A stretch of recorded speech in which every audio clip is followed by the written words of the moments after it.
Breaking news చూస్తున్నాం. నటుడు ప్రముఖ సినీ నిర్మాత బండ్ల గణేష్ పాదయాత్ర చేపట్టారు. షాద్ నగర్ లోని తన నివాసం నుంచి తిరుమల శ్రీ వెంకటేశ్వర స్వామి సన్నిధి వరకు పాదయాత్రగా వెళ్లనున్నారు.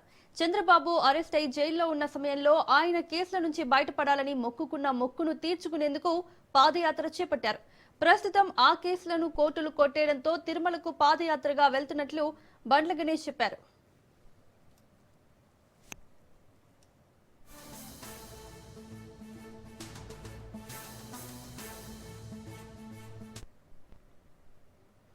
నటుడు ప్రముఖ సినీ నిర్మాత బండ్ల గణేష్ పాదయాత్ర చేపట్టారు. షాద్ నగర్ లోని తన నివాసం నుంచి తిరుమల శ్రీ వెంకటేశ్వర స్వామి సన్నిధి వరకు పాదయాత్రగా వెళ్లనున్నారు. చంద్రబాబు అరెస్ట్ అయి జైల్లో ఉన్న సమయంలో ఆయన కేసుల నుంచి బయటపడాలని మొక్కుకున్న మొక్కును తీర్చుకునేందుకు పాదయాత్ర చేపట్టారు. ప్రస్తుతం ఆ కేసులను కోర్టులు కొట్టేయడంతో తిరుమలకు పాదయాత్రగా వెళ్తున్నట్లు బండ్ల గణేష్ చెప్పారు. ఇదే అంశానికి సంబంధించి మరిన్ని అప్డేట్స్ మా ప్రతినిధి సాగర్ అందిస్తారు. సాగర్, బండ్ల గణేష్ తిరుమలకు పాదయాత్రగా వెళ్తున్నట్టు తెలుస్తోంది. డీటెయిల్స్ ఏంటి?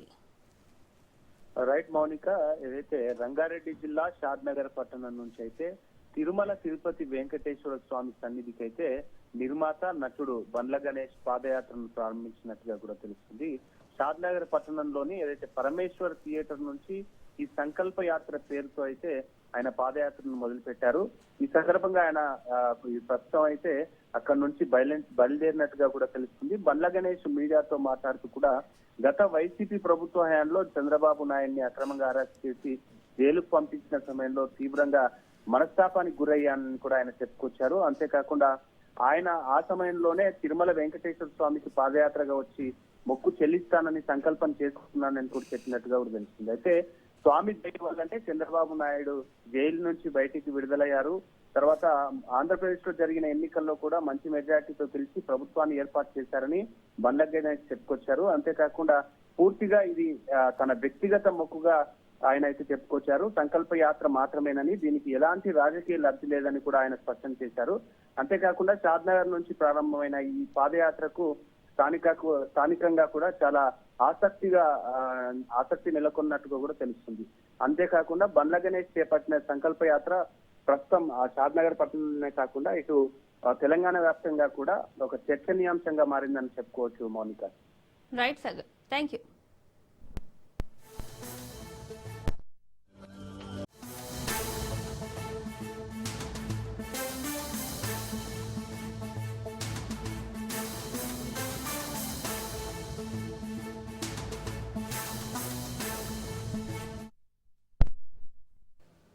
బ్రేకింగ్ న్యూస్ చూస్తున్నాం.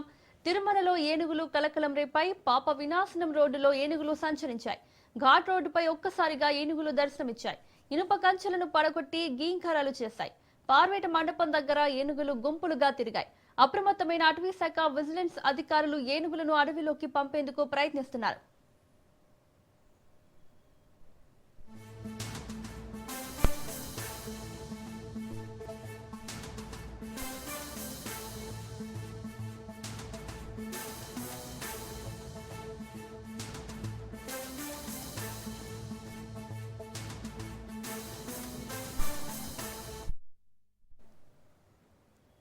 తిరుమలలో ఏనుగులు కలకలం రేపాయి. పాప వినాశనం రోడ్డులో ఏనుగులు సంచరించాయి.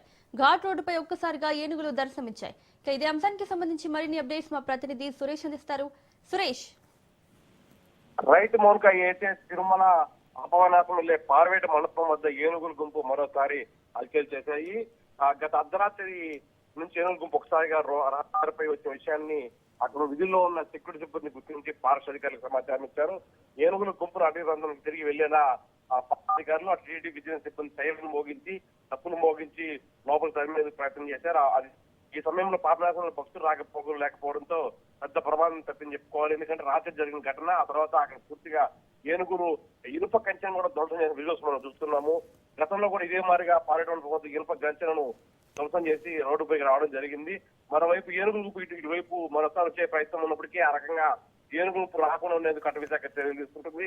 ఏనుగు అడవి నుంచి బయటకు రాకుండా అటవీ సిబ్బంది పటిష్టమైన చర్యలు తీసుకుంటున్నారు. ఏనుగుల గుంపులు రహదారిపై వచ్చే ఘటనలు చాలా వరకు తగ్గాయని చెప్పి మళ్ళీ ఈసారి మొదలయ్యాయని చెప్పుకుని గతంలో కూడా ఇదే మార్కెక్షన్ ధ్వంసం చేసింది.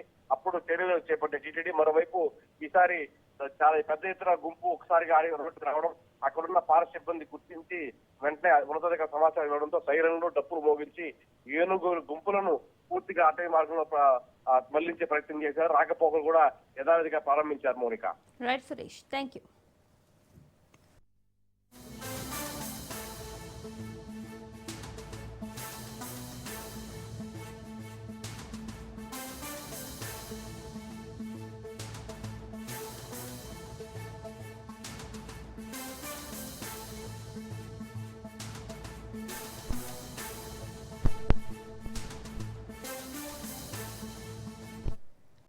తెలంగాణకు పెట్టుబడులు తీసుకురావడమే లక్ష్యంగా సీఎం రేవంత్ దావోస్ టూర్ కు వెళ్లనున్నారు. ఇవాళ రాత్రికి స్విట్జర్లాండ్ లోని దావోస్ పర్యటనకు వెళ్లనున్నారు. వరల్డ్ ఎకనామిక్ ఫోరం వార్షిక సదస్సులో పాల్గొనున్నారు. ఈ పర్యటనలో తెలంగాణ భవిష్యత్తు పారిశ్రామిక దిశను నిర్దేశించే కీలక అజెండాలతో ప్రభుత్వం ముందుకు వెళ్లనుంది.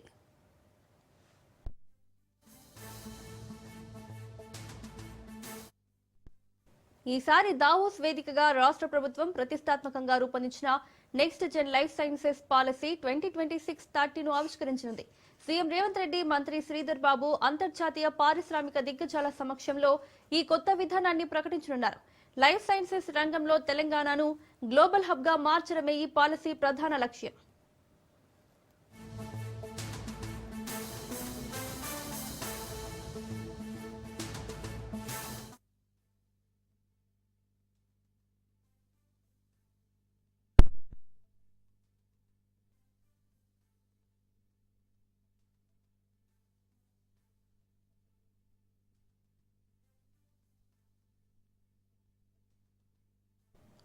ఈసారి దావోస్ వేదికగా రాష్ట్ర ప్రభుత్వం ప్రతిష్టాత్మకంగా రూపొందించిన next gen life sciences policy 2026-30ను ఆవిష్కరించనుంది.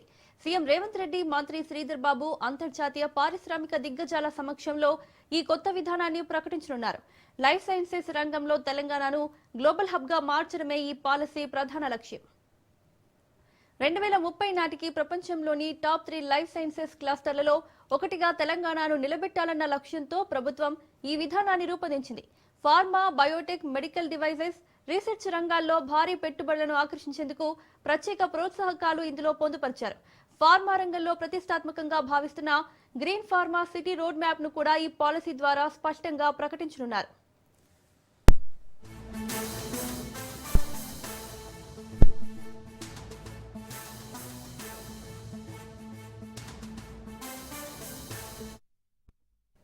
ఈసారి Davos tour artificial intelligence, semi కండక్టర్లు, life sciences, green energy, aerospace, IT, data సెంటర్లు, లాజిస్టిక్స్ వంటి కీలక రంగాల్లో పెట్టుబడులు సాధించడంపై ప్రభుత్వం ప్రత్యేక దృష్టి పెట్టింది. తెలంగాణలో పరిశ్రమలకు అనుకూల వాతావరణం, మౌలిక సదుపాయాలు, నూతన విధానాలను సీఎం రేవంత్ రెడ్డి అంతర్జాతీయ వేదికపై వివరించనున్నారు.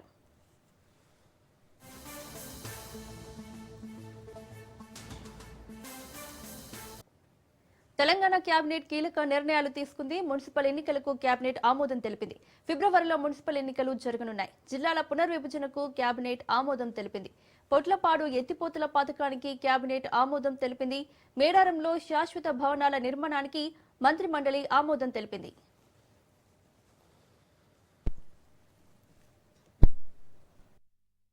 మున్సిపాలిటీలు, కార్పొరేషన్లు టైం పూర్తయినాయి. 116 మున్సిపాలిటీలు, 7 కార్పొరేషన్లు, 2996 వార్డులు, డివిజన్లు.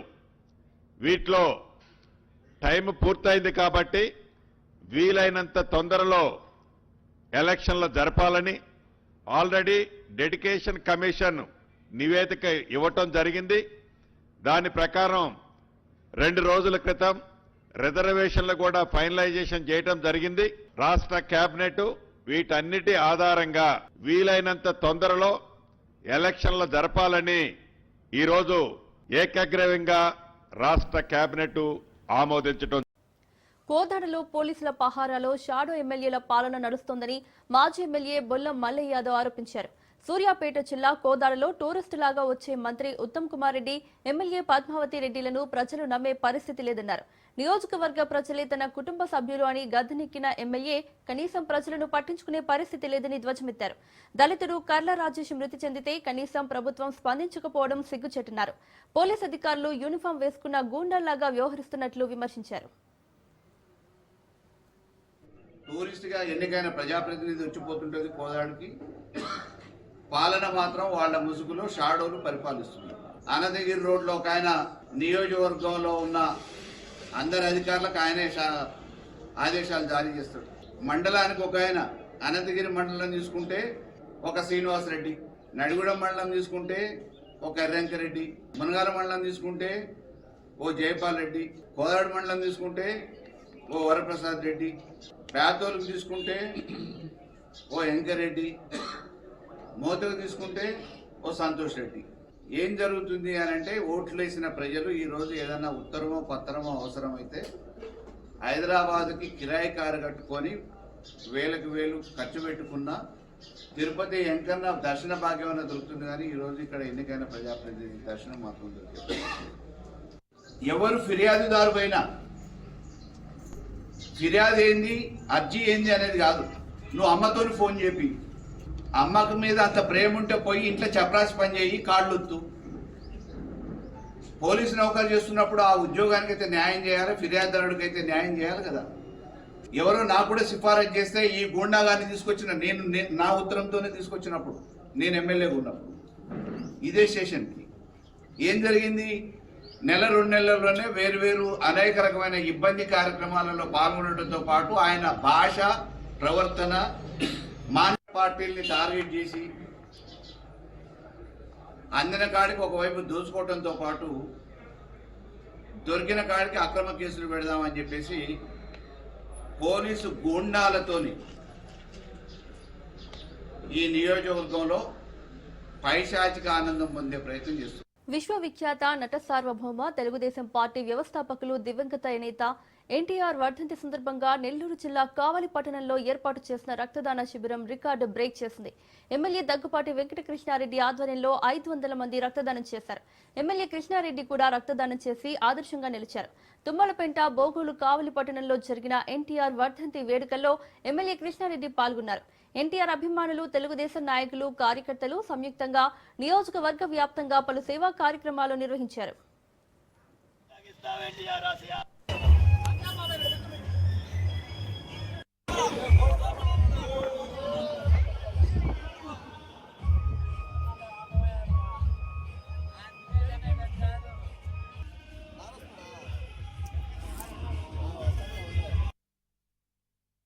తెలుగు భాషన్నా, తెలుగు వాళ్ళన్నా ఒక రకమైనటువంటి చిన్న చూపు చూస్తున్నటువంటి రోజులలో ఒకప్పుడు మనం మద్రాసు రాష్ట్రంలో ఉంటే వాళ్ళు తరివేస్తే పొట్టి శ్రీరాములు గారు పోరాటం చేస్తే తెలుగు రాష్ట్రంగా ఏర్పడింది మన తెలుగుదేశం రాష్ట్రం.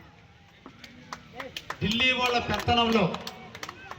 వాళ్ళ పెత్తనంలో ఎప్పుడు వాళ్ళు కించపరిస్తే అప్పుడు, ఎప్పుడు ఇబ్బంది పెడితే అప్పుడు వాళ్ళ కాళ్ళ కింద చెప్పుల్లాగా నలుగుతున్నటువంటి రోజుల్లో తెలుగువాడి ఖ్యాతిని, తెలుగువాడి వేడిని, తెలుగు భాష యొక్క ఔన్నత్యాన్ని, తెలుగు జాతి యొక్క గౌరవాన్ని పెంచడానికి పునికి పుచ్చుకున్నటువంటి కలియుగ ఆంధ్ర దైవం ఉన్నారంటే అది ఎన్టీ రామారావు గారు. ఈరోజు మన అందరం కూడా తలెత్తుకుని తిరుగుతున్నామంటే తెలుగు వాళ్ళు ఈరోజు ప్రైమ్ మినిస్టర్గా ఉండగలిగాడు అంటే, తెలుగువాడు గౌరవంగా తిరుగుతున్నారు అంటే దానికి పోరాట పటిమ చూపినటువంటి మహానుభావుడు ఎన్టీ రామారావు గారు. తనకి సినిమాల్లో మంచి స్థాయిలో ఉన్న రోజుల్లో ఇది కాదు, ఆంధ్రప్రదేశ్ ప్రజలు నన్ను ఒక రాముడుగా, ఒక కృష్ణుడుగా, ఒక భీముడుగా, ఒక అర్జునుడుగా, ఒక వెంకటేశ్వర స్వామిగా చూస్తున్నారు. వాళ్ళకి ఏదో ఒక సేవ చేయాలి కాబట్టి ఆంధ్రప్రదేశ్ ముఖ్యమంత్రిగా పేద, బడుగు, బలహీన వర్గాల కోసం నిరంతరం పనిచేయాలని, అప్పటి వరకు భూస్వాముల పెత్తనంలో ఉన్న ఆంధ్రప్రదేశ్ ఉన్న వైసీపీ ఎంపీ విజయసాయిరెడ్డి ఇవాళ ఎంపీ మిథున్ రెడ్డికి ఈడీ నోటీసులు ఇచ్చింది. ఏపీ లిక్కర్ స్కామ్ లో ఈడీ దూకుడు పెంచింది. ఈ నెల 23వ తేదీన హాజరు కావాలంటూ YCP MP Mithun Reddy ED నోటీసులు జారీ చేసింది. లిక్కర్ స్కామ్ లో మిథున్ రెడ్డి కీలక పాత్ర పోషించారని అనుమానిస్తున్నారు. హవాలా, మనీ లాండరింగ్ రూపంలో పెద్ద ఎత్తున అక్రమాలకు పాల్పడ్డారని ఆరోపణల నేపథ్యంలో నోటీసులు జారీ చేశారు ఈడీ అధికారులు.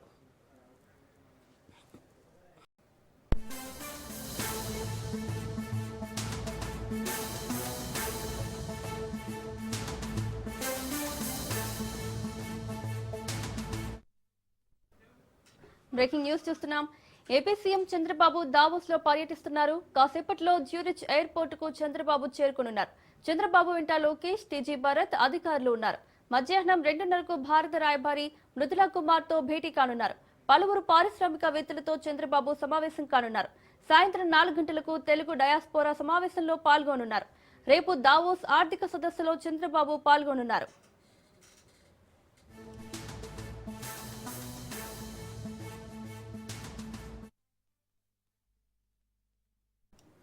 ఏపీ సీఎం చంద్రబాబు దావోస్ లో పర్యటిస్తున్నారు. కాసేపట్లో జ్యూరిచ్ ఎయిర్పోర్ట్ కు చంద్రబాబు చేరుకునున్నారు.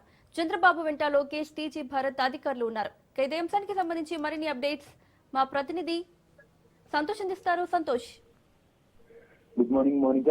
ఇక ఏపీ సీఎం చంద్రబాబు నాయుడు మరికొద్ది సేపట్లో అయితే కనుక దావోస్ లో అయితే ల్యాండ్ అవనున్నారు. ఏదైతే ప్రధానంగా ఈ యొక్క జ్యూరిచ్ ఎయిర్పోర్ట్ కి సీఎం చంద్రబాబు నాయుడు చేరుకున్న అనంతరం కూడా పలువురు మంత్రులు, అధికారులు, అదేవిధంగా ఇటు మధ్యాహ్నం 2:30 గంటలకు అయితే కనుక భారత రాయబారి మృదుల్ కుమార్ తో భేటీ కానున్నట్టు కూడా తెలుస్తా ఉంది. అంటే పారిశ్రామిక భేటీలో భాగంగా ఇప్పుడు సాయంత్రం 4 గంటలకు అయితే కనుక తెలుగు డయాస్పోరా సమావేశానికి అయితే కనుక సీఎం చంద్రబాబు నాయుడు అదేవిధంగా మంత్రులు, అధికారులు అయితే కనుక ఈ యొక్క సమావేశానికి హాజరు కానున్నట్టు కూడా తెలుస్తా ఉంది. రేపు దావోస్ లో ప్రపంచ ఆర్థిక సదస్సులో అయితే కనుక సీఎం చంద్రబాబు నాయుడు పాల్గొని ఏపీలో ఉన్నటువంటి అపారమైనటువంటి వనరులపై కూడా ప్రస్తావించనున్నట్టు కూడా తెలుస్తోంది. ఏపీ ఏ విధంగా ముందుకు వెళ్తా ఉంది అంటే భారతదేశంలో ఏపీ రాజధాని అమరావతి కావచ్చు, అదేవిధంగా ఇటు పరిశ్రమలు ఏ విధంగా ముందుకు వస్తా ఉన్నాయి, అదేవిధంగా సీ పోర్ట్స్ ఏ విధంగా ఉన్నాయి, వీటన్నిటిని వనరులని ఏ విధంగా ఉపయోగించుకోవాలి అంటే ఇక్కడ పెట్టుబడులు పెడితే వారికి ఏ విధంగా ఉపయోగపడనుంది అంటే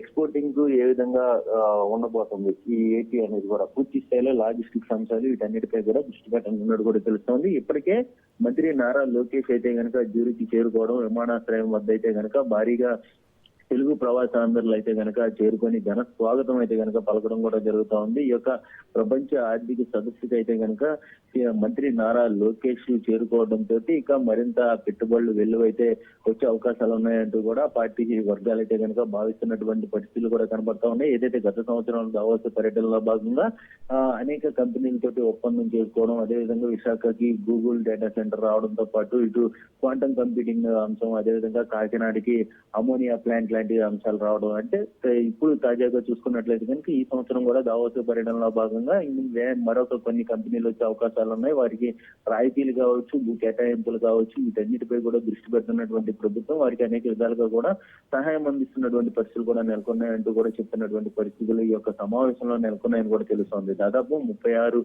కార్యక్రమాల్లో అయితే కనుక సీఎం చంద్రబాబు నాయుడు అయితే పాల్గొనున్నట్టు కూడా తెలుస్తా ఉంది.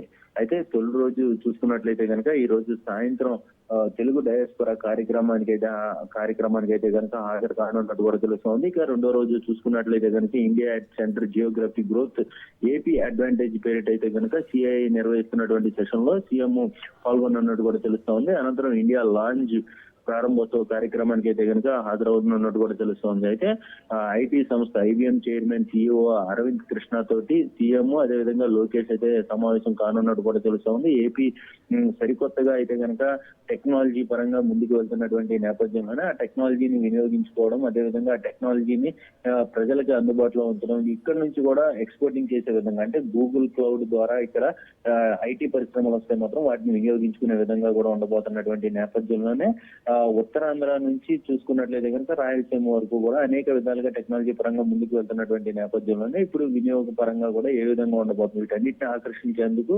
ఏపీకి పెట్టుబడుల లక్ష్యంగా అయితే కనుక ఈ యొక్క కార్యక్రమం అయితే చేపడుతున్నటువంటి పరిస్థితులు కూడా కనబడతా ఉన్నాయి. అయితే ఈ రోజు 20 దేశాల NRT తోటి తెలుగు డయాస్పోరా కార్యక్రమం అనేది కూడా నిర్వహిస్తున్నట్టు కూడా తెలుస్తోంది. స్విట్జర్లాండ్, UAE సహా వివిధ దేశాల ప్రతినిధులతో అయితే కనుక ఈ రోజు ఈ కార్యక్రమం అనేది కూడా నిర్వహించబోతున్నట్టు కూడా తెలుస్తోంది. ఇక IBM, గూగుల్ క్లౌడ్, AP మోర్స్ సంస్థలకు సంబంధించినటువంటి CEOలతో కూడా ఈ రోజు చర్చించినట్టు కూడా తెలుస్తోంది. ఇక మూడో రోజు వరుస సమావేశాలు చూసుకున్నట్లయితే కనుక వరల్డ్ ఎకనామిక్ ఫోరం సంబంధించినటువంటి పరిశ్రమల ప్రతినిధులతోటి కనుక సీఎం చంద్రబాబు నాయుడు అయితే సమావేశం కానున్నట్టు కూడా తెలుస్తోంది. ఇటువంటి అంశాలన్నీ కూడా తాజాగా సీఎం చంద్రబాబు నాయుడు మూడో రోజు అయితే కనుక అనేక విధాల కార్యక్రమాలతో బిజీగా ఉండబోతున్నట్టు కూడా తెలుస్తోంది. అదేవిధంగా ఇక సంస్థలకు సంబంధించినటువంటి 3వ రోజు చూసుకున్నట్లయితే కనుక ఏపీ లాంచ్ లో నిర్వహించేటువంటి బిల్డింగ్ ఇండియా ఇన్ఫ్రాస్ట్రక్చర్ కార్యక్రమంలో కేంద్ర మంత్రులతో కలిసి సీఎం చంద్రబాబు నాయుడు పాల్గొన్నట్టు కూడా తెలుస్తోంది. ఇక వాతావరణ మార్పులపై కూడా ఫైనాన్సింగ్, రీజనలైజేషన్, మొబిలైజింగ్ క్యాపిటల్ పేరుతోటి నిర్వహించే ఈ కార్యక్రమం కూడా పాల్గొన్నట్టు కూడా తెలుస్తా ఉంది. అయితే మొత్తంగా ఇలా 4 రోజులు కూడా సీఎం చంద్రబాబు నాయుడు పర్యటన అనేది కూడా సుదీర్ఘంగా అయితే కనుక జరగనున్నట్టు కూడా తెలుస్తా ఉంది. అనంతరం మూవీలు కూడా జరిగే అవకాశాలు ఎక్కువగా కనబడుతున్నట్టు కూడా తెలుస్తా ఉంది. ఈ యొక్క సమావేశంలో అనంతరం కూడా ఎవరైతే ప్రతినిధులు పారిశ్రామికవేత్తలు ముందుకు వస్తారో వారితో కూడా ఎంఓఏ చేయించుకున్న అనంతరం కూడా ఇక ఏపీలో మరొక సరికొత్త సిఐ సదస్సు నిర్వహించే అవకాశాలు, సిఐ సదస్సు లాంటివి కూడా నిర్వహించే అవకాశాలు ఎక్కువగా కనబడతా ఉన్నాయి. ఎందుకంటే ఇటువంటి వారిని ఆకర్షించేందుకు కూడా ఇక్కడ ఏపీలో కూడా ఈ కార్యక్రమం నిర్వహిస్తే మాత్రం మరింత మంది పారిశ్రామికవేత్తలు ముందుకు వచ్చే అవకాశాలు ఉన్నాయనేటువంటి ఆలోచన కూడా ఇటు సీఎం చంద్రబాబు నాయుడు ఆలోచిస్తున్నట్టు కూడా కొంత సమాచారం వస్తా ఉంది. Mounika. Right Santosh, thank you. Cantonment ను గ్రేటర్ హైదరాబాద్ మున్సిపల్ కార్పొరేషన్ లో విలీనం చేయాలని మంగళవారం నుండి కార్నానాలోని అంబేద్కర్ విగ్రహం వద్ద రిలే నిరాహార దీక్ష చేరున్నట్లు సికింద్రాబాద్ కంటోన్మెంట్ ఎమ్మెల్యే శ్రీ గణేష్ ప్రకటించారు. ఈ నిరాహార దీక్షలో పార్టీలకు అతీతంగా ప్రజాస్వామికవాదులు, మేధావులు, విలీన మద్దతుదారులు పాల్గొంటారని తెలిపారు. సికింద్రాబాద్ కంటోన్మెంట్ అభివృద్ధిపై బీజేపీ ప్రభుత్వానికి చిత్తశుద్ధి లేదని, మరో ఏడాది నామినేటెడ్ సభ్యుడి పదవీ కాలం పెంచడం ద్వారా తేడతెల్లమైందని ఆరోపించారు. కంటోన్మెంట్ ను గ్రేటర్ హైదరాబాద్ మున్సిపల్ కార్పొరేషన్ లో విలీనం చేయకుండా, ఎన్నికలు నిర్వహించకుండా కేంద్రంలోని బీజేపీ ప్రభుత్వం తాత్సారం చేయడం ప్రజాస్వామ్యాన్ని ఖూనీ చేయడమేనని తెలిపారు.